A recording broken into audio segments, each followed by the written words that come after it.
As I was building my merry-go-round or carousel whirligig, I learned a few lessons. First of all, I found out that it is more challenging to build a whirligig with a vertical axis propeller as opposed to a horizontal axis propeller.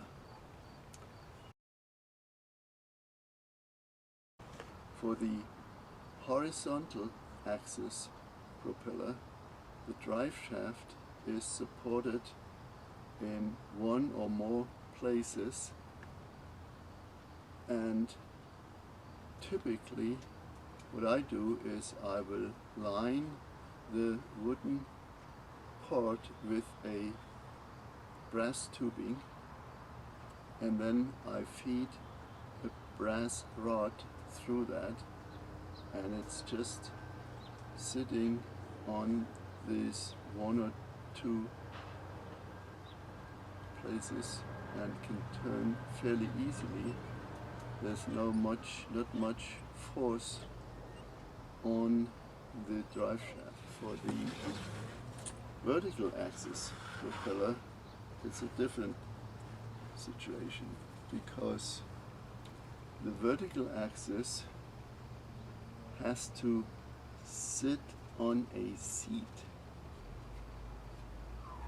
to support the axis, and then there is some force on this seat from the whole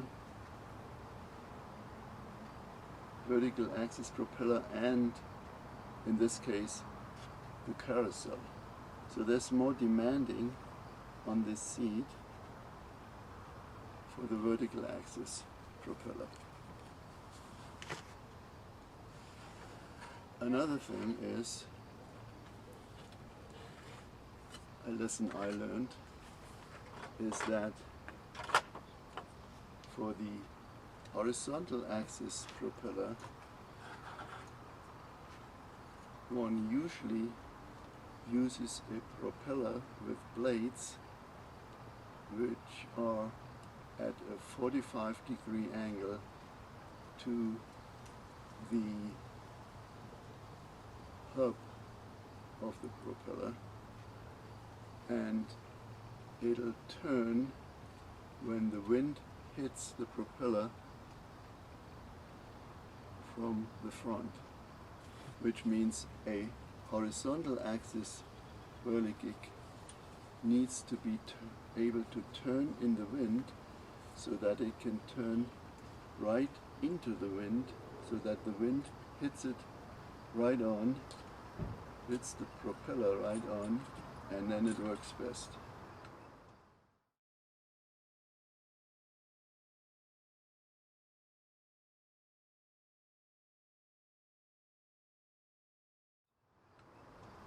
This is not necessary for the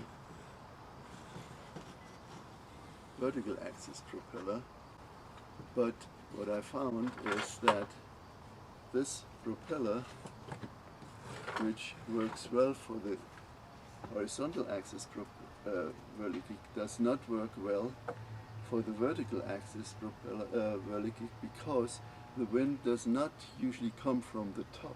The wind comes from the side, which makes this design less effective. And therefore, the anemometers, which are instruments to measure wind speed, use cups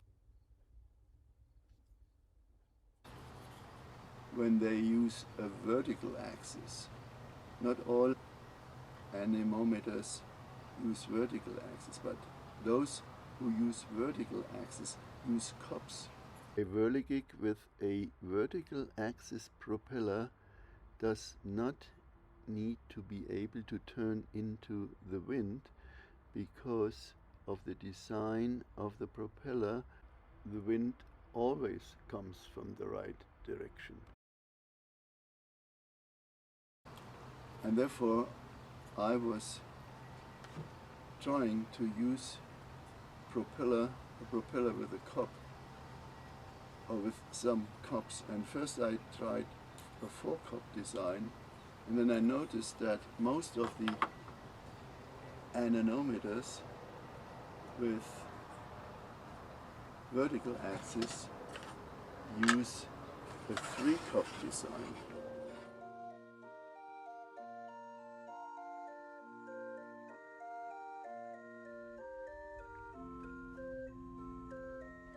That's why I then built a 3-cup vertical axis propeller, and it seems to work quite well.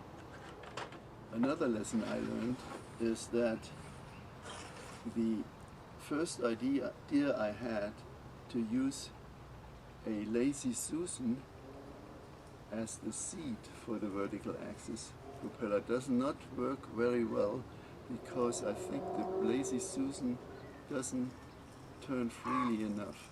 So I borrowed an idea which I saw on a YouTube video, in which the person used a fan from an old computer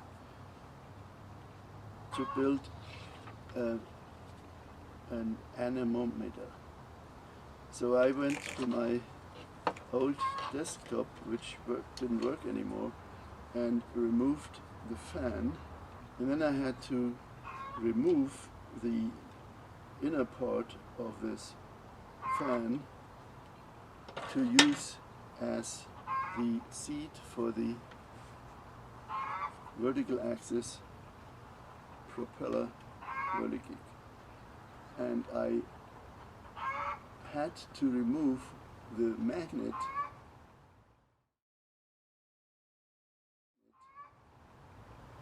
for this in this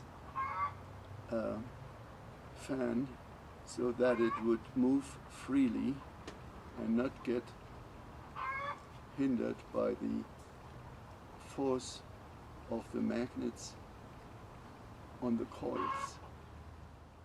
So now I have as the seat for the vertical axis propeller the DC motor of the fan of an old computer with the magnets removed, and it seems to work real well.